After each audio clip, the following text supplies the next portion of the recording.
अधिवेशनाच्या निमित्ताने सर्वपक्षीय आमदारांचं फोटो सेशन झालं। मात्र या फोटोवरून सभागृहात खुमासदार चर्चा रंगल्याचं पाहायला मिळालं। पाहूयात त्या संदर्भातला न्यूज 18 लोकमतचा हा खास रिपोर्ट।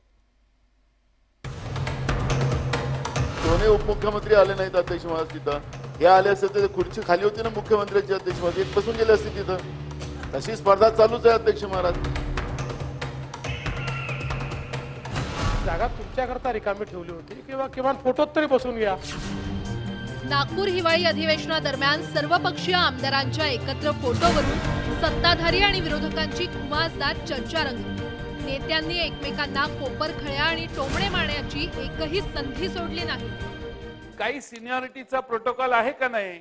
जे 7-7 वेळा 8-8 वेळा या विधानसभेत निवडून आलेले आहेत त्यांनी कुठं उभं राहायचं याचा पत्ता नाही। पण जयंत पाटील साहेब, तुम्ही ते स्वीट खाल्लं नाही तरी एवढं गोड बोलता, त्याबद्दल आभार। आज करण्याचा फायदा एवढाच आहे की अमीन पटेल किती स्मार्ट कोट घालून आलेले आहेत। अनेक लोक आजच्या फोटोच्या निमित्ताने चांगले कपडे घालून आले। टायमध्ये आले। हे शेवटचं हिवाळी अधिवेशन असल्यामुळे सर्वपक्षीय आमदारांचं एकत्रित फोटो सेशन आयोजित करण्यात आलं होतं। मात्र विरोधी बाकांवरील आमदारांना ऐनवेळी फोटो काढण्यासाठी निरोप देण्यात आला होता। तसंच मुख्यमंत्री आणि दोन्ही उपमुख्यमंत्री फोटोसाठी विधिमंडळाच्या प्रांगणात पोहोचलेच नाहीत। त्यावरून काँग्रेस प्रदेशाध्यक्ष नाना पटोलेंनी दोन्ही उपमुख्यमंत्र्यांची फिरकी घेतली। तुमचे मधले व्यक्ती आले तर आम्हाला शेवटच्या क्षणात जेव्हा बेल वाजली त्यावेळेस हे आले आणि त्यावेळेस त्यांनी सांगितलं की मुख्यमंत्री महोदय आले नाहीत म्हणून। पण हे दोन्ही उपमुख्यमंत्री आले नाहीत अध्यक्ष महाराज तिथं। हे आले असते तर खुर्ची खाली होती ना मुख्यमंत्र्यांची अध्यक्ष महाराज, एक बसून गेले असते तिथं। तशी स्पर्धा चालूच आहे अध्यक्ष महाराज, हे होऊन गेलं असतं। सत्ताधारी महायुतीच्या नेत्यांमध्ये मुख्यमंत्री पदासाठी स्पर्धा सुरू असल्याचा टोला नाना पटोलेंनी लगावला, तर उपमुख्यमंत्री फडणवीसांनी पटोलेंना हा टोमणा लगावला।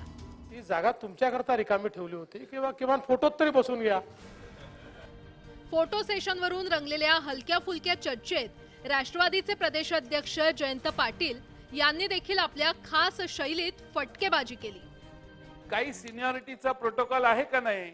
जे 7-7 वेळा 8-8 वेळा या विधानसभेत निवडून आलेले आहेत त्यांनी कुठं उभं राहायचं याचा पत्ता नाही।